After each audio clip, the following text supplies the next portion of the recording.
Hi viewers, welcome to BS talk show. నేను మీ Borra Srinivas. So మనం నిత్యం ఎన్నో దేవాలయాలకు వెళ్తుంటాం, ఎంతోమంది దేవుళ్ళని దర్శించుకుంటాం. కానీ ఈ మధ్య కాలంలో గిరి ప్రదక్షిణం అనేది బాగా ఎక్కువగా జరుగుతుంది. మరి ఎంతో భక్తి శ్రద్ధలతో, ఎంతో నియమనిష్టలతో కొండల చుట్టూ కొన్ని కిలోమీటర్ల చొప్పున, కొందరైతే ఏకంగా నర్మదా నది చుట్టూ కూడా ప్రదక్షిణలు చేస్తున్నారు. ఏంటి అసలు ఈ ప్రదక్షిణల వల్ల ఉపయోగం ఏంటి? దీని వెనుక ఏదన్నా కాస్మిక్ సైన్స్ ఉందా, లేదంటే ఇంకేదన్నా చారిత్రకమైన నేపథ్యం ఉందా? తెలుసుకుందాం. ఇవాళ మన స్టూడియోలో సుప్రసిద్ధ చరిత్రకారులు, విమర్శకులు, విశ్లేషకులు డాక్టర్ ఎం ప్రభాకర్ గారు ఉన్నారు. మరి వారిని అడిగి ఈ యొక్క మన హిందువుల అత్యంత గొప్ప మత విశ్వాసమైన ఈ గిరి ప్రదక్షిణం ఎందుకు చేయాలి, ఎలా చేయాలి, ఎవరు చేయాలి, ఇలాంటి ఎన్నో విషయాలు తెలుసుకుందాం. సార్ నమస్తే. నమస్తే శ్రీనివాస్ గారు. ఎలా ఉన్నారు సార్? నైస్. గురుగారు, నాకు అదే డౌట్ వచ్చింది. ఈ మధ్య ఎక్కడ చూసినా గిరి ప్రదక్షిణాలు అనేవి చాలా చోట్ల క్రియేట్ చేస్తున్నారు కూడా. ఏంటి సార్ ఈ గిరి ప్రదక్షిణ ఎందుకు చేయాలి? గిరి ప్రదక్షిణలో సైన్స్ అయితే ఉంది. ఓకే. గిరి ప్రదక్షిణలో అతి ప్రాచీనమైనటువంటి గిరి ప్రదక్షిణలు ఉన్నాయి. ఇప్పుడు కొంతమంది మనం కూడా పెడదాం, మన పండుగ పెట్టుకుందాం, అవును, ఏదో భక్తులు సంతోషిస్తారు, మనకేదో 10 రూపాయల ఆదాయం వస్తుంది, అవును, అనేటువంటి ఆలోచనతో కూడా నాకు కొంత నడుస్తుంది. అవును. అయితే అత్యంత ప్రాచీనమైనటువంటి పరిక్రమణల్లో మొదటిది కైలాస పర్వతం. ఎప్పటి నుంచో కైలాస పర్వతానికి, మానస సరోవరానికి పరిక్రమణ జరుగుతుంది. అవును. మనం కైలాస పర్వతాన్ని తీసుకుంటే, కైలాస పర్వతాన్ని భక్తులు, ముఖ్యంగా హిందూ భక్తులు తండ్రిగా భావిస్తారు, మానస సరోవరాన్ని తల్లిగా భావిస్తారు. కైలాస పర్వతాన్ని గురించి మాట్లాడతారు. రైట్. ఈ కైలాస పర్వతం హిమాలయాల్లో ఉంటుంది. దీని యొక్క పరిక్రమణ చుట్టుకొలత ఎంత ఉంటుందంటే 51 కిలోమీటర్లు ఉంటుంది. 51 కిలోమీటర్లు. ఆ ప్రాంతాల వాళ్ళు ఉన్నారు కదా, టిబెటియన్స్, అవును, వాళ్ళు దీన్ని ఒక రోజులోనే పూర్తి చేస్తారు. టిబెటియన్ కుటుంబాల్లో కొన్ని కుటుంబాలు సాష్టాంగ ప్రణామాలు చేస్తూ కూడా ప్రదర్శనలు చేస్తారు. పొర్లు దండాలు అంటే ఇట్లా సాష్టాంగ నమస్కారం చేసి మళ్ళీ అక్కడ లేచి మళ్ళీ సాష్టాంగ నమస్కారం చేసి అక్కడ లేచి ఇలా చేస్తారు. సో ఇది టిబెటియన్లకు ఒక నెల పడుతుంది. మనం మైదా ప్రాంతాల నుంచి పోయినటువంటి వాళ్ళం కాబట్టి మనం అంత స్పీడ్గా చేయలేం. సాష్టాంగం ఇంకా అసాధ్యం. మనం ఏం చేస్తామంటే మామూలుగా పరిక్రమణ చేస్తాం. మనకు ఒక 3 రోజులు పడుతుంది.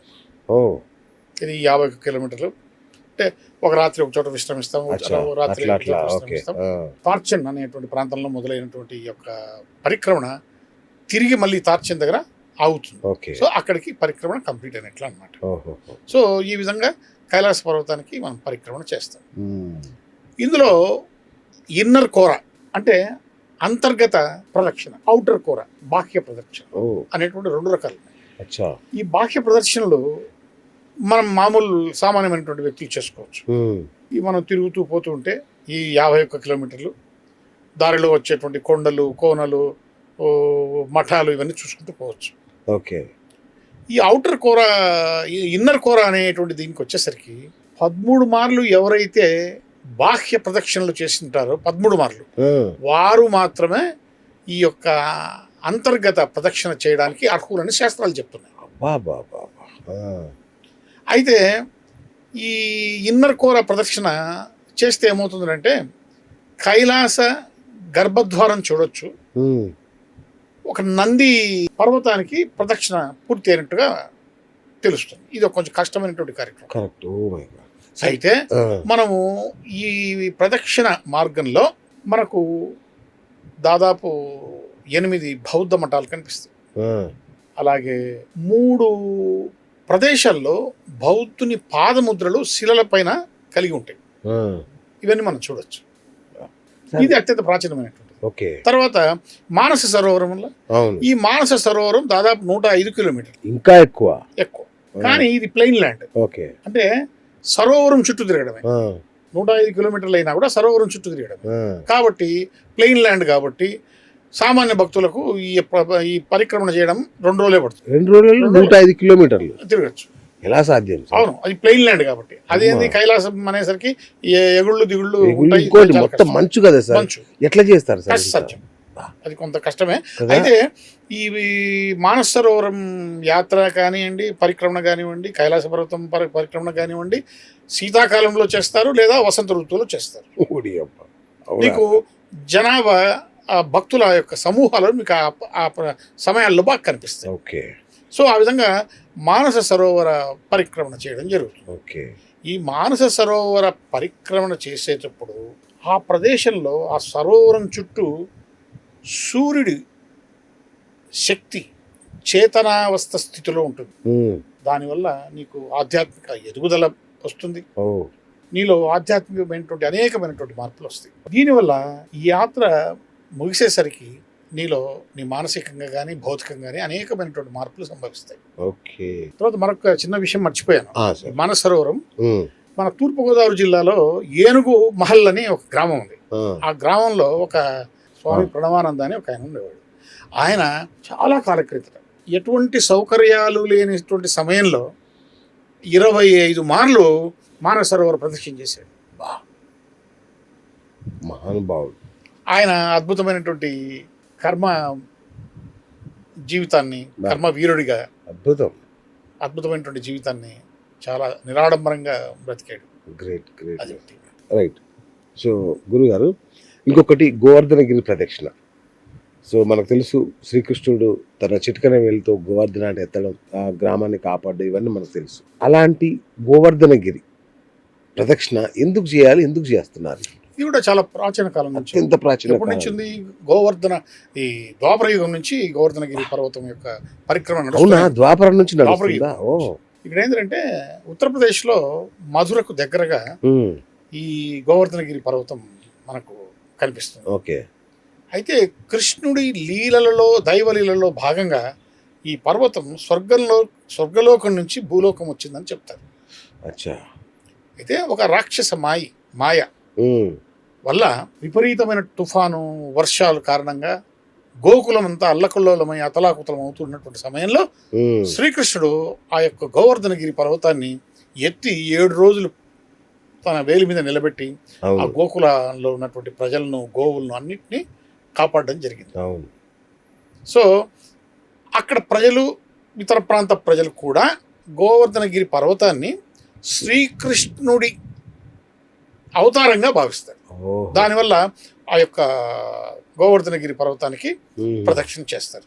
సో దానికి అంటే దానికి ఉన్న శక్తి గురించి కానీ, దాని చుట్టూ ఎందుకు ప్రదక్షిణ చేయాలనేది సామాన్యుల వాళ్ళకి అవగాహన లేదు యాక్చువల్గా. ఇక్కడ ఏమవుతుందంటే పర్వతాలన్నీ నిలబడి ఉంటాయి ఎత్తుగా. ఈ గోవర్ధనగిరి పర్వతం పడుకొని ఉంటుంది. ప్రతి సంవత్సరం ఆవగింజంత పరిమాణంలో ఆ యొక్క పర్వతము తగ్గిపోతూ ఉంటుంది. ఇప్పుడు మనం అనుకున్నాం మహానందిలో మహానంది పెరుగుతుంది అంటారు, ఇది పెరుగుతూ ఉంది, కానీ ఇక్కడ తగ్గుతూ ఉంది. ఎప్పుడైతే ఈ యొక్క గోవర్ధనగిరి పర్వతము పూర్తిగా తగ్గిపోయి భూమికి సమంగా వస్తుందో కలియుగం అప్పటికే అంతమవుతుందంట. అది. ఇకపోతే ఈ యొక్క గోవర్ధనగిరి పర్వతము మొత్తం 11 కిలోమీటర్లు. ఓకే. ఈ 11 కిలోమీటర్లను భక్తులు ప్రదక్షిణ చేస్తారు. ఓకే. కొంతమంది పాదరక్షలు ధరించి చేస్తారు, కొంతమంది పాదరక్షలు లేకుండా చేస్తారు. ప్రదక్షిణ ఈ పరిక్రమణ చేయలేని వాళ్ళు కొంతమంది ఈ ఆటో రిక్షాలను నమ్ముకుంటారు, వాటిలో బయలుదేరి పరిక్రమణ చేయడం జరుగుతుంది. అయితే ఈ పరిక్రమణలో మనకు గోవర్ధనగిరి పరిక్రమణ చేసేటప్పుడు మనకు కృష్ణుడి ఆలయం ఒకటి కనిపిస్తుంది, ఆయనకు అంకితం చేయబడినటువంటి ఆలయం. ఓకే. అలాగే రాధ, కృష్ణుడు, గోపికలు కలుసుకునేటువంటి ఒక రాధాకుండ్ అనే ఒక సరస్సు కనిపిస్తుంది. అలాగే గోపికలు కృష్ణుడి కోసం ఎదురు చూస్తున్నటువంటి ఒక సరస్సు కూడా కనిపిస్తుంది. ఓకే. ఇవన్నీ మనకు ఈ పరిక్రమలో కనిపిస్తాయి. ఈ ఎందుకు చేయాలి గురుగారు? దీనివల్ల ఏంటంటే ఇది ముఖ్యంగా పౌర్ణమి రోజు, ఏకాదశి రోజు, హోలీ రోజు, అలాగే కృష్ణ జన్మాష్టమి రోజు చేస్తారు. ఓకే. మామూలు రోజుల్లో కూడా విజిటర్స్ ఉంటారు కదా, భక్తులు, పర్యాటకులు, వాళ్ళు చేస్తూ ఉంటారు. బట్ ఇవి విశేషమైనటువంటి దినాలు. ఈ ప్రదక్షిణలు చేయడం వల్ల ఏమైందంటే ఆ కొండలో ఉన్నటువంటి ఒక అద్భుతమైనటువంటి పాజిటివ్ ఎనర్జీ భౌతిక శరీరానికి అందించబడుతుంది. ఉమ్. తద్వారా అనేక మానసిక రుగ్మతలు, శారీరక రుగ్మతలు నయమయ్యే అవకాశం ఉంది. అచ్చా. దీనికోసం ఇంకోటి ఏంటంటే పౌర్ణమి రోజు విపరీతమైనటువంటి దాదాపు లక్షల మంది జనం వస్తారు ఉమ్. ఇది ఆ పరిక్రమణ చేయడం. వా. కొంతమంది రెండు విడతలుగా చేస్తారు, కొంతమంది ఒకే రోజు కంప్లీట్ చేస్తారు. ఓకే. డిఫరెంట్ ఎవరికి తోచినట్టు వాళ్ళు చేస్తారు. కరెక్ట్. బట్ ఇది అత్యంత ప్రాచీనమైనటువంటి అత్యంత పరిక్రమణ. అంతే కదా, ద్వాపర యుగం నుంచి అంటే ఇక ఇదే నాకు తెలిసి అత్యంత పురాతనమైనది. సో ఇంకొకటి మనకు దగ్గరగా ఉన్న అత్యంత పురాతనమైన క్షేత్రం అరుణాచలం. సాక్షాత్తు ఆ పరమశివుడే అగ్నిలింగంగా అట్లాగే కొండగా వెలిసాడనేది భక్తుల విశ్వాసం. సో ఈ గిరి ప్రదక్షిణ అత్యంత ఫేమస్ ఇప్పుడు మన కాలంలో. మన తెలుగు రాష్ట్రాల నుంచి కూడా చాలా ఎక్కువగా వెళ్తుంటారు. అమావాస్య రోజు అయితే అక్కడ ఇక కిక్కిరిసిపోతుంటారు జనం. దీనికి ఇంత విశిష్టత ఎలా వచ్చింది గురుగారు? ఒకప్పుడు ఈ అరుణాచల తిరువణ్ణామలై అనేటువంటిది కేవలం తమిళ రాష్ట్ర ప్రజలకు మాత్రమే తెలిసినటువంటి ఒక అద్భుతమైనటువంటి గుడి. అవును. అయితే మన చాగంటి కోటేశ్వరరావు గారు ప్రవచనాలలో ముఖ్యంగా అరుణాచలం గురించి చెప్పడం వల్ల అవును. ఇది విపరీతమైన ప్రచారంలోకి వచ్చింది. ఓకే. ప్రాచుర్యం సంపాదించింది. అరుణాచలం వెళ్ళే భక్తుల సంఖ్య పెరిగింది. ఆర్టీసీ వాళ్ళు ప్రతి ఊరు నుంచి అరుణాచలానికి పౌర్ణమికి బస్సులు వేయడం మొదలుపెట్టారు. బా. ఇక్కడి నుంచి తెలుగు వాళ్ళు వెళ్ళి అక్కడ కొన్ని సెంటర్లు పెట్టుకున్నారు. ఇవి సదుపాయాలు, వసతి గృహాలు పెట్టారు. డబ్బు తీసుకోకుండా వసతి గృహం ఏర్పాటు చేస్తారు, భోజనాలు కూడా ఏర్పాటు చేస్తారు. ఇదే మీరు వెళ్ళేటప్పుడు కొంత డొనేషన్ లాగా ఏదైనా ఎక్కి పోవాలి. ఓకే. సో ఆ విధంగా ప్రాచుర్యంలోకి వచ్చింది. ఇప్పుడు ఏమైందంటే పంచభూత లింగాలని మనకు 5 ఉన్నాయి. కాళహస్తి వాయులింగం, జంబుకేశ్వరం జలలింగం, చిదంబరం ఆకాశలింగం, అరుణాచలం అగ్నిలింగం, కంచి భూలింగం. అందులో అగ్నిలింగం ఇది.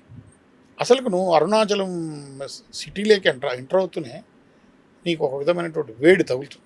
అవును. చలికాలంలో వేడిగానే ఉంటుంది, ఎండాకాలంలో ఇంకా వేడిగానే ఉంటుంది. నేను చేసా ఒకసారి. నేను 4-5 మార్లు ప్రదక్షిణలో పాల్గొన్నా. మా పిల్లలు సిద్ధు, హారిక చిన్న వయసులోనే వాళ్ళు కూడా ప్రదక్షిణలు నేను చేయించాను. విసుగు లేకుండా చేశారు. వాళ్ళంతా అప్పుడు ఎంత వాళ్ళకి ఏజ్ అంటే ఒకరికి 8 ఏళ్ళు, ఒకరికి 7 ఏళ్ళు ఉంటుంది అంతే, జస్ట్ 6 ఏళ్ళు అంటే. అలాంటి సమయంలో వాళ్ళు కూడా చేశారు ప్రదక్షిణ, బాగా ఎంజాయ్ చేశాం. అయితే ఈ ప్రదక్షిణ వేకువజామున చేయాలి. ఓకే. ఓకే. 4 నుంచి 7 లోపల కంప్లీట్ చేసుకోవాలి. తర్వాత మనం చేయలేము. అదే అంటున్నా అసలు చాలా. అలాగే సాయంకాలము 5 తర్వాత 9 లోపల కంప్లీట్ చేసుకోవాలి. ఓకే. ఈ యొక్క పరిక్రమణ మొత్తం 14 కిలోమీటర్లు ఉంటుంది. అయితే మనం పరిక్రమణ ఎడమ వైపు చేయాలి. ఇక్కడ తమాషా ఏంటంటే గోవర్ధనగిరి పర్వతానికి కుడి వైపు చేస్తాం, తిరువణ్ణామలై అరుణాచల గిరి ప్రదక్షిణ ఎడమ వైపు చేస్తాం. ఓకే. ఎందుకంటే ఎడమ వైపు చేయడం వల్ల అష్టదిక్పాలక లింగాలన్నీ చూడొచ్చు. కరెక్ట్. ఆ సౌకర్యం. అయితే ఈ పరిక్రమణలో దారి పొడవునా సాధువులు, సన్యాసులు, సిద్ధులు తపస్సు చేసుకుంటూ అనేక మఠాలు ఉంటాయి. అవును. మఠాలు ఉంటాయి, ఆలయాలు, అవును, తీర్థస్థలాలు ఇవన్నీ ఉంటాయి. అవును. చాలా మందికి తెలియదు. కానీ మనం ఈ దానం చేయడం కోసము 10 రూపాయల నోట్లు, చిల్లర ఇలాంటివి తీసుకోవడం వల్ల ఏంటంటే దారిలో మనకు కనిపించిన వాళ్ళందరికీ దానం చేయడం వల్ల మహా పుణ్యము. అలాంటి అవకాశం మళ్ళీ దొరకదు. కరెక్ట్. సో ఆ విధంగా అరుణాచల ప్రదక్షిణ విశిష్టత విపరీతంగా పెరిగింది. కొంతమంది రమణ మహర్షి ఆశ్రమం కాడి నుంచి మొదలు పెడతారు, కొంతమంది ఆలయం ముందర టెంకాయ కొట్టి కర్పూరం వెలిగించి అక్కడి నుంచి మొదలు పెడతారు. సరే, ఏదేమైనా ఎక్కడి నుంచి మొదలు పెడితే అక్కడికి పోతే ఒక పరిక్రమణ. సో ఆ విధమైనటువంటి పరిక్రమణ వల్ల మనకు ఆధ్యాత్మిక చింతన డెవలప్ అవుతుంది. నాకు తెలిసిన కొందరు మిత్రులు అయితే ఏకంగా తమ శేష జీవితాన్ని అరుణాచలంలోనే గడిపేస్తున్నారు. ముఖ్యంగా ఈ విషయంలో నాకు మాట చెప్పదు. గుడిపాటి వెంకటాచలం అని గొప్ప రచయిత. చలంగారు. ఆయన నాస్తికుడు. అయితే చివరి దశలో మారిపోయి అరుణాచలం చేరి అరుణాశ్రమం వెళ్ళి రమణ మహర్షి పాదాల మీద పడి ఆయన శేష జీవితం అంతా ఆయన కుమార్తె శౌరిష్ ఇద్దరు అక్కడే బ్రతికి శేష జీవితాన్ని గడిపారు. చలంగారి యొక్క సమాధి మనకు అక్కడ కనిపిస్తుంది. ఓకే. ఇది అంటే తెలుగు వాళ్ళకి చాలా తక్కువ మందికి తెలుసు. నాకు తెలియదు నిజంగా. ఓకే. చాలా తక్కువ మంది. నేను వెళ్ళా రమణ మహర్షి ఆశ్రమంకి వెళ్ళా, కానీ నాకు ఆయన పుస్తకాలు చాలా చదివాను యాక్చువల్గా. రైట్ గురుగారు. ఇంకొకటి, మామూలుగా అందరూ గిరి ప్రదక్షిణలు చేస్తారు. మధ్యప్రదేశ్లో నర్మదా నదికి పరిక్రమణ చేస్తారు. అంత పెద్ద నదికి పరిక్రమణ ఎందుకు చేయాలి? దానివల్ల ప్రయోజనం ఏంటి? ఇది ఒక విచిత్రమైనటువంటి సంఘటన. ఎందుకంటే మామూలుగా గిరి ప్రదక్షిణలు, పరిక్రమణలు ఎందుకు చేస్తామంటే అది ఒక నడక సాధనం మాత్రమే కాదు. మన పాప ప్రక్షాళన జరుగుతుంది, ఓకే, కర్మ విమోచన లభిస్తుంది, శారీర వ్యాయామం కలుగుతుంది, ఇహ పరలోక కోరికలు నెరవేరుతాయి, ఆధ్యాత్మిక చింతన పెరిగి మనిషి సరైన మార్గంలో నడుస్తాడు, జీవితంలో అనేక మార్పులు సంభవిస్తాయి, కర్మశేషం పోగొట్టుకుంటాడు. భౌతిక దేహానికి భవిష్యత్తులో కలగబోయేటువంటి ప్రమాదాలను కూడా ఈ నడక, ఈ పరిక్రమణలు నివారించబడతాయి. ఎందుకంటే ఇతను తనకు భౌతికంగా జరగబోయేటువంటి పడేటువంటి శిక్షను ముందుగానే అనుభవించాడుగా పరిక్రమణ ద్వారా. తన శరీరాన్ని కష్టపెట్టుకున్నాడుగా. కాబట్టి భవిష్యత్తులో ఈయన భౌతిక దేహానికి కలగాల్సినటువంటి నష్టం ఏదైతే ఉందో అది ఈ పరిక్రమణ ద్వారా నివారించబడుతుంది. తద్వారా అపమృత్యు కానీ, ఈ యాక్సిడెంట్లు, ప్రమాదాలు కానీ, శరీరానికి గాయాలు కానీ ఇలాంటివి ఏమి జరగవు. దీని వెనుక ఇంత ఉందా సైన్స్. తర్వాత మీరు చెప్పినట్లు నర్మదా నది పరిక్రమణ, నదులకేంటి పరిక్రమణ? తమాషా విషయం కాదు కదా. నర్మదను శివుడి పుత్రికగా భావిస్తారు. ఓకే. నర్మదా అమ్మవారికి శివుడి పుత్రికకు అక్కడ ఆలయం కూడా ఉంది. ఓకే. ఈ మొత్తం పరిక్రమణ 3500 కిలోమీటర్లు. మామూలు 3500 కిలోమీటర్లు. దాదాపు 6 నెలల నుంచి 8 నెలల వరకు పడుతుంది. ఇది అమర్కంటక్ అని ఓంకార జ్యోతిర్లింగం ఉంది, ఓంకారేశ్వర జ్యోతిర్లింగం మధ్యప్రదేశ్లో. ఈ పరిక్రమణ అక్కడ మొదలై మధ్యప్రదేశ్, మహారాష్ట్ర, గుజరాత్ లా మీదుగా పోయి అరేబియా సముద్రం దగ్గర బారుచ్ అనే కుదురుతుంది. అక్కడ అరేబియా సముద్రంలో కలుస్తుంది ఈ నది. అంతవరకు ఈ పరిక్రమణ జరుగుతుంది. ఓకే. ఎంత పెద్ద పరిక్రమణ! నువ్వు సామాన్యమైనటువంటి ఇది ఏదైనా పడవలో ఇట్లా వెళ్ళిపోయి ఇట్లా తిరుక్కొని వస్తే కినా ఒక తక్కువ రోజుల్లో, అంటే 10-15 రోజుల్లో, అట్లేం కాదు, 200 నుంచి 250 రోజులు పడుతుంది. ఓకే. కార్లో పోవడానికి లేదు. మన ఈ పరిక్రమణ చేయాలంటే నడిచైనా నడిచి వెళ్ళాలి, లేదంటే ఏదో ఇట్లా పడవల్లో వెళ్ళాలి. Oh my God. 200 నుంచి 250 రోజులు పడుతుంది. చేస్తారా? నర్మదా పరిక్రమణ అత్యంత ప్రాచీనమైనటువంటి నదీ పరిక్రమణ. నాకు తెలిసిన మటుకు భారతదేశంలో మానస సరోవరానికి తర్వాత నదికి పరిక్రమణలు ఈ రెండే తెలుసు. ఇవి చాలా ప్రత్యేకమైనటువంటి పరిక్రమ నిజంగా. కానీ ఇది ఒక అద్భుతమైనటువంటి ఆధ్యాత్మిక ప్రయాణం.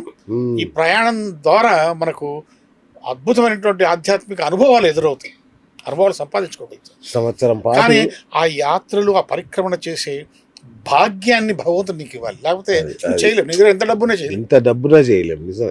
అక్కడ ఎవరైనా పోతుంటే, బాబు ఈ డబ్బు తీసుకున్న హుండీలో వేసి అక్కడ తీసుకున్న నీళ్లు తీసుకొచ్చి నాకు ఏని నీళ్లు చదువుకోవాల్సిందే.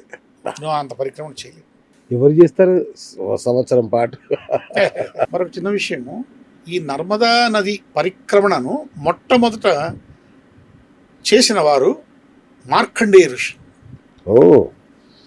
ఆయన చేసిన తర్వాతనే దీని యొక్క ఈ నది ప్రాశస్తి, ఈ యొక్క పరిక్రమణ యొక్క గొప్పతనం ప్రపంచానికి తెలిసింది. ఇది నేను చెప్పడం మర్చిపోయాను. మరొక అద్భుతం గురించి మాట్లాడుకోవాలన్నారు.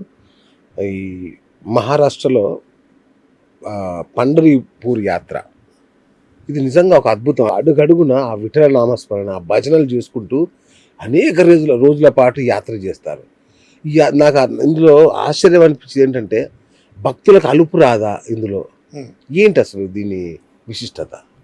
ఇది సంవత్సరానికి ఒక్కసారి చేస్తారు. ఓకే. సామాన్య భక్తులు మామూలు టైంలో కూడా చేసుకుంటూ పోతారు. ఇది తులసి కోటను పెట్టుకొని వెళ్తూ ఉంటారు.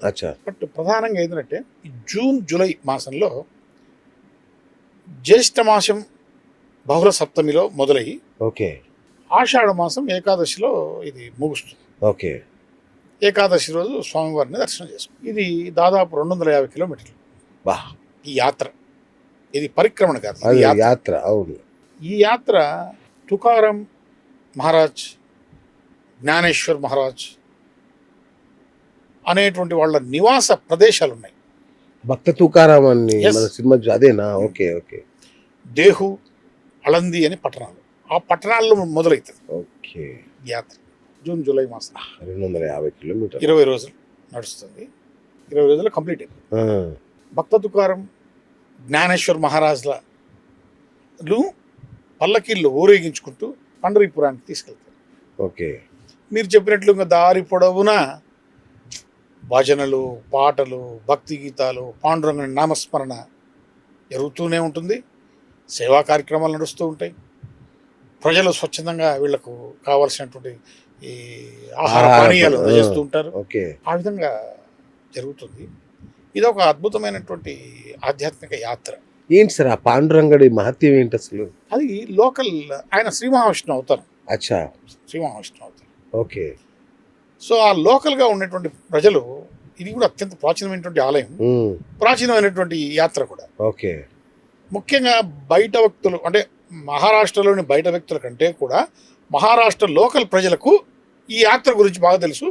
తప్పనిసరిగా ముఖ్యంగా పాత తరం వాళ్ళు ఇప్పటికి కూడా ఈ యాత్ర చేసుకుంటూనే ప్రతి సంవత్సరం గడుపుతారు. అవునా? మనకు మచిలీపట్నంలో పాండురంగ స్వామి ఆలయం ఉంది. నీవు ఆలయం గర్భగుడిలోకి పోకముందే స్వామివారి నుదుట ఉన్నటువంటి గంధం నుంచి ఒక కిరణం నిన్ను ఆకర్షిస్తుంది. డిట్టో పాండురంగ స్వామి పండరీపూర్లో ఎలా ఉంటాడు, విఠలుడు ఎలా ఉంటాడు, అలాగే ఉంటాడు ఇక్కడ కూడా. ఈ ఆలయం కూడా అత్యంత ప్రాచీనమైనది. ఈ ఆలయం ప్రాకారం ఉంది. ఈ ఆలయానికి ప్రాకారంలో 108 ప్రదక్షిణలు గుళ్ళు ఉన్నాయి. ఆ ఒక్కొక్క గుడిలో ఒక్కొక్క సాధు సంత్ వాళ్లకు ప్రత్యేకమైనటువంటి ఆలయాలు 108 గుళ్ళు. నేను చాలా మార్లు దర్శించాను, మా వాళ్ళని కూడా తీసుకుపోయాను. చాలా అద్భుతమైనటువంటి ఆలయం. మీకు వీలుంటే ఒకసారి పోయి చూడండి. పండరీపురం పోని వాళ్ళు మచిలీపట్నం పోయి చూసినా కూడా స్వామివారిని అద్భుతంగా ఉంటుంది. స్వామివారిని ముట్టుకోవచ్చు. మామూలుగా గర్భాలయానికి పోయి స్వామివారి పాదాలను సృష్టించాలంటే చాలా కష్టమైనటువంటి కార్యక్రమం. కానీ మచిలీపట్నంలో ఉన్నటువంటి విఠలుణ్ణి, పాండురంగుణ్ణి పాదాలను సృష్టించవచ్చు.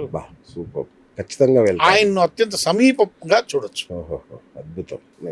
తర్వాత ఇంకొకటి గురుగారు, కాశీ క్షేత్రం పంచక్రోశ యాత్ర. సాక్షాత్ పరమశివుడు నిలయం అంటారు కాశీని. తర్వాత ఈ భూమండలం మీద అత్యంత పురాతనమైన క్షేత్రం అంటారు కాశీ. అలాంటి చోట ఈ పంచక్రోశ యాత్ర అనేది అంటే ఈ మధ్య ప్రారంభమైందా లేదు నాకు తెలియదు, ఈ మధ్య బాగా ప్రాచుర్యంలోకి వచ్చింది. ఇంకోటి చాలా మందికి ఇప్పటికీ తెలియదు కూడా దీని గురించి. అసలు ఏంటి పంచక్రోశ యాత్ర? ఇది కూడా అత్యంత ప్రాచీనమైనటువంటి పరిక్రమణ. ఓకే. యాత్ర కాదు, పరిక్రమణ. అచ్చా. మనము మ్యాప్లో ఈ యొక్క పరిక్రమణను చూస్తే శివలింగ ఆకారంలో ఉంటుంది మొత్తం. Very good. ఇది కాశీ మండలం చుట్టూ తిరిగేటువంటి ఒక పరిక్రమణ. ఓకే. శివుడు సంచరించేటువంటి ఒక ఇన్నర్ రింగ్ రోడ్ ఇది. ఓకే. శివుడే సంచరిస్తాడంట ఆ లిమిట్స్ లో. ఓకే. ఓకే. అందుకని దీనికి ఒక విశిష్టత కలదు. పంచక్రోశ అంటే కొంపదీసి 5 క్రోశుల దూరం అట్లా కాదు. పంచక్రోశి అంటే అన్నమయ, ప్రాణమయ, మనోమయ, విజ్ఞానమయ, ఆనందమయ అని కోశాలు ఉన్నాయి మనకు శరీరంలో. ఈ కోశాలకు ఆ పంచక్రోశికి అవినాభావ సంబంధం ఉంది. ఇది ఆ యొక్క పంచక్రోశి. ఈ పంచక్రోశి యాత్రలో భాగంగా మనకు ఒక 5 గ్రామాలు కనిపిస్తాయి. ఈ 5 గ్రామాల్లో మనము విశ్రాంతి తీసుకోవచ్చు, విడిది చేయవచ్చు. అయితే భక్తులు చాలా మంది లోకల్ భక్తులే దీనికి ఎక్కువ ప్రాధాన్యత ఇస్తారు. మన వాళ్ళకు తెలియదు, మన వాళ్ళు టూరిజం గా పోతారు కాబట్టి చేయలేరు. అంటే ఈ మధ్య 88.5 కిలోమీటర్ల దూరం ఉంటుంది. ఓకే. దాదాపు 5 రోజులు పడుతుంది. పాదరక్షలు లేకుండా శివనామ స్మరణ చేసుకుంటూ, స్వయం పాకం చేసుకుంటూ, ముఖ్యంగా ఉత్తరాయణంలో అధిక మాసంలో శివరాత్రి ఈ ప్రాంతాల్లో ఈ సందర్భంగా రోజుల్లో ఈ పంచకోశ యాత్ర చేయడం జరుగుతుంది. అయితే మీకు ఒక మంచి విషయం చెప్పాలి. ఈ మధ్యనే మా ఛానల్ నుంచి మేము ఈ పంచక్రోశ యాత్ర చేయించాం మా భక్తులతో. దాని మా సాయన్న కూడా వెళ్ళాడు. పంచక్రోశ యాత్ర చేసి 9 రోజుల పాటు అక్కడ గడిపి వచ్చారు. ఈ పంచకోశ యాత్రలో మనం పోతూ ఉంటే అనేకమైనటువంటి పురాతన సత్రాలు కనిపిస్తాయి. ఎప్పుడో రాజుల కాలంలో పెట్టి ఇప్పుడు కూడా సజీవంగా ఏమి చిన్న చెక్కు చెదరకుండా. డిస్టర్బెన్స్ కూడా చెక్కు జరగకుండా ఉన్నాయి. అవునా? సో ప్రజలు ఎక్కడికక్కడ రాత్రి అవుతున్నాయి పడుకుంటారు, అక్కడ భోజనం స్వయంపాకం చేసుకుంటారు, తింటారు, పనుకుంటారు, పొద్దున్నే స్నానాలు చేసుకొని మళ్ళీ యాత్ర మొదలు పెడతారు. సో ఆ విధంగా 5 రోజులు యాత్రలు చేస్తారు. ఈ మధ్యలో అనేకమైనటువంటి ఆలయాలు, నదులు, సరస్సులు ఇవన్నీ చూస్తాం. ఇది ఎక్కడ మొదలవుతుందంటే కాశీలో మణికర్ణికా ఘాట్ అనే ఉంటుంది. అవును. ఆ మణికర్ణికా ఘాట్లో మునక వేయడంతో మొదలవుతుంది. ఆడ స్నానం చేసి బయలుదేరుతారు. అచ్చా. బయలుదేరి కపిలధార అనే ఒక ఆలయం ఉంది, అక్కడికి తిరిగి వస్తారు. అక్కడికి ముగుస్తుంది ఈ పంచక్రోశి యాత్ర. ఇది ఒక అద్భుతమైనటువంటి ఆధ్యాత్మిక యాత్ర. ఇది ఎక్కువ లోకల్. ఈ పండరీ యాత్ర కానీ ఈ పంచకోశి యాత్ర కానీ ఎంత లోకల్ వాళ్ళే ఎక్కువ ప్రాతినిధ్యం ఇస్తారు. ఓకే. అన్నగారు, ఇక మన తెలుగు రాష్ట్రాల విషయానికి వస్తే సింహాచల అప్పన్న గిరి ప్రదక్షిణ అనేది చాలా ప్రత్యేకమైనది. కాకపోతే ఇది సంవత్సరానికి ఒక్కసారే చేస్తారు. ఎందుకట్లా? ఇక్కడ ఏంటంటే ఇది ఒక ఆచారం, ఒక సంప్రదాయం. ఓకే. ప్రతి సంవత్సరం ఆషాఢ పౌర్ణమి నాడు ఈ యొక్క పరిక్రమణ జరుగుతుంది. 32 కిలోమీటర్లు ఇది మొత్తం. ఒకటే రోజు కంప్లీట్ చేస్తారు. ఓకే. పౌర్ణమికి ముందు రోజు మధ్యాహ్నానికల్లా అందరూ సింహాచలం చేరుకుంటారు. ఓకే. ముఖ్యంగా లోకల్ పీపుల్ ఎక్కువ. అచ్చా. మధ్యాహ్నము తొలి పావంచే దగ్గర టెంకాయ కొట్టి గిరి ప్రదక్షిణ మొదలు పెడతారు. ఓకే. గిరి ప్రదక్షిణ చూసుకొని రాత్రికి సింహాచలం చేరుతారు. అదే మళ్ళీ గుడి చేరుకుంటారు. పౌర్ణమి రోజు అందరూ లైన్లలో నిలబడతారు. పౌర్ణమి రోజు స్వామివారి నిజ రూప దర్శనం చూసుకుంటారు. ఎందుకంటే ఆ రోజు స్వామివారు ఈ చంద్రంతో కప్పబడి ఉండరు. అవును. ఆయన నిజ రూప దర్శనం మనకు కేవలం 12 hours అంతే. 12 గంటలు దాటితే మళ్ళీ చంద్రం పూసేస్తారు. మళ్ళీ సంవత్సరం వరకు నీకు నిజరూప దర్శనం దొరకదు. ఆ దర్శనం కోసం వీళ్ళంతా చేస్తారు.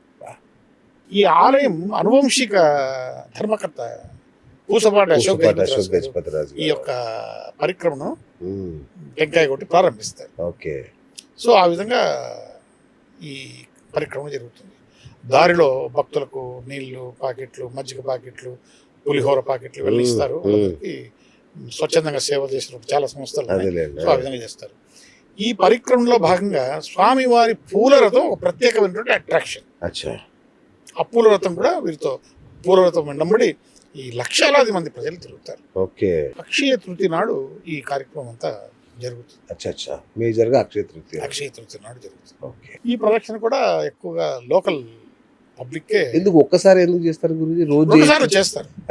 గురు పౌర్ణమి రోజు కూడా చేస్తారు. గురు పౌర్ణమి రోజు ఇంత జనం ఉండరు. ఓకే. ఓకే. సంవత్సరానికి ఒక్క రోజు దొరికేటువంటి నిజరూప దర్శనం చూడడం కోసం గిరి ప్రదక్షిణ చేసి నిజరూప దర్శనాన్ని కోరుకుంటారు ప్రజలు. అయితే గురు పౌర్ణమి నాడు రెండో గిరి ప్రదక్షిణకు మాత్రం తక్కువ మంది జనం ఉంటారు. మనలాంటి వ్యక్తులు పోయి హ్యాపీ చేసుకోవచ్చు, ఇబ్బంది ఏమి ఉండదు. ఇంకొకటి శ్రీశైలం. ఇకపోతే శ్రీశైలము అనేటువంటిది ఒక పెద్ద యాత్ర. దట్ ఇస్ నాట్ పరిక్రమణ. కర్ణాటక నుంచి జనము నడుచుకుంటూ వస్తారు. 10-15 దారులు ఉంటాయట కదా అడవి మార్గం. ఉన్నాయి. మరి ఈ దారిలో ఎలా పోవాలి, ఎలా తెలుస్తుంది? అంటే ఇప్పుడు కొన్ని దారులు మూసేశారు. కొన్ని దారులు ఎందుకంటే అదంతా అటవీ ప్రాంతం కాబట్టి ప్రజలకు ఇబ్బంది కలగకూడదు. వన్యప్రాణులు, అడవి మృగాలన్నీ ఉంటాయి. దీనివల్ల ప్రాణ రక్షణకు ఇబ్బంది అవుతుంది. అంటే పాతకాలంలో వాళ్ళు డప్పులు గిప్పులు మోగించుకుంటూ చేసుకునేవాళ్ళు. ఇప్పుడు అట్లా లేకుండా కాలిబాట బాగానే ఉంది, ఈ ట్రాన్స్పోర్టేషన్ బాగానే ఉంది. సో వెళ్ళేవాళ్ళు సాధ్యమైనంత వరకు కర్ణాటకలో ముఖ్యంగా ఈ లింగాయస్ వాళ్ళు ఇక్కడ భ్రమరాంబికాదేవిని తమ ఆడపడుచుగా భావిస్తారు. కాబట్టి ఆమెకు సారే చీర తీసుకొస్తారు. వాళ్ళంత దూరం నుంచి మండు టెండలో, భయంకరమైన మండు టెండలో నడుచుకుంటూ వస్తారు. ముఖ్యంగా పౌర్ణమి, కార్తీక మాసం, శివరాత్రి ఈ సమయాల్లో జనాలు ఎక్కువగా వస్తారు. ఇప్పుడైతే నీకు హైదరాబాద్కు దగ్గర కాబట్టి శని ఆదివారాలు వస్తే విపరీతమైన భక్తుల రద్దీ ఎక్కువైపోయింది. అసలుకు పార్కింగ్ కూడా దొరకడం కష్టమైంది. దేవాలయం చిన్నదైపోయింది, భక్తులు ఎక్కువైపోయారు, సరైనటువంటి వసతులు కూడా తక్కువైపోయాయి. దానివల్ల కొంచెం ఇబ్బందిగానే ఫీల్ అవుతుంది. బాగా 1-2 ఉంటాయి మంచివి, కాస్త చాలా ఇబ్బంది. అదేవిధంగా ఇటీవల కొత్తగా మాకు విజయవాడలో కనకదుర్గమ్మ ఇంద్రకీలాద్రి పరిక్రమణ కూడా పెట్టారు. అది 7 కిలోమీటర్లు ప్రతి పౌర్ణమికి చేస్తారు. అయితే ఈ ఇంద్రకీలాద్రి పరిక్రమణలో ఎక్కువ మంది మహిళా భక్తులు పాల్గొంటారు. ఉమ్, ఏమి ఇక దావుమ్మడి ఇల్లులు ఉంటాయి కదా, ఉమ్, నివాస గృహాలు, అవును. వాళ్ళు బయటకు వచ్చి మంగళహారతులు ఇచ్చేసి అమ్మవారికి అచ్చచ్చ. పసుపు కుంకుమ టెంకాయ ఇచ్చుకొని ఆ, దండం పెట్టుకొని పోతారు. ఓ. సో బాగా పాపులర్ అయింది ఈ మధ్య ఇది. పాపులర్ అవుతుంది రోజు రోజు, అచ్చా అచ్చా అచ్చా. మహిళా భక్తురాలు ఎక్కువ అయిపోతున్నారు. ఓకే. సో ఇది ఒక పరిక్రమణ ఇటీవల మొత్తం బాగా ప్రాచుర్యంలోకి వచ్చింది, ప్రచారంలోకి వచ్చింది. అద్భుతం అద్భుతం. Thank you sir, thank you. Thank you. అంటే మన దేశంలో గిరి ప్రదక్షిణల శక్తి ఏంటి, వాటి నుంచి వచ్చే కాస్మిక్ ఎనర్జీస్ ఏంటి, ఒక్కసారి జీవితంలో మనం కనుక గిరి ప్రదక్షిణ చేస్తే అసలు అద్భుతమైన మనలో వచ్చే మార్పులు అద్భుతమైనవి కర్మ జరగబోతున్నాయి. ప్రక్షాళన, పాప ప్రక్షాళన, బా, ఆధ్యాత్మిక ఎదుగుదల ఎదుగుదల ముఖ్యంగా ప్రధానమైనటువంటి కారణాలు. అద్భుతం. సో కాబట్టి జీవితంలో ఒక్కసారైనా గిరి ప్రదక్షిణ చేయండి. అలాగే నది పరిక్రమణ, అలాగే మానస సరోవర పరిక్రమణ. నిజంగా ఈ విషయం నాకు చాలా విషయాలు తెలియదు, అసలు ఇన్ని ఉంటాయనే విషయం నాకు తెలియదు. నాకు తెలిసిందల్లా ఏది అరుణాచలం. అరుణాచలం ఒకటే తెలుసు నాకు, కానీ ఇన్ని ఉన్నాయి. ఇందులో మన విజయవాడలో కూడా రీసెంట్గా స్టార్ట్ అయింది. అంటే ఖచ్చితంగా అమ్మవారి కూడా గిరి ప్రదక్షిణ ప్రతి పౌర్ణమికా సార్? అవును. సో ప్రతి పౌర్ణమికి ఉంటుంది. వీలైతే మీరు కూడా ప్రయత్నం చేయండి. Thank you sir. 7 కిలోమీటర్లు చాలా ఈజీ. 7 కిలోమీటర్ చాలా హ్యాపీగా చేసేయచ్చు. సమస్య. సో అదొకటి అద్భుతం మన దగ్గర కూడా. Thank you sir, thank you so much. ఇది ఇవాళ బిఎస్ టాక్ షో. నేను మీ బిఎస్ సైనింగ్ ఆఫ్.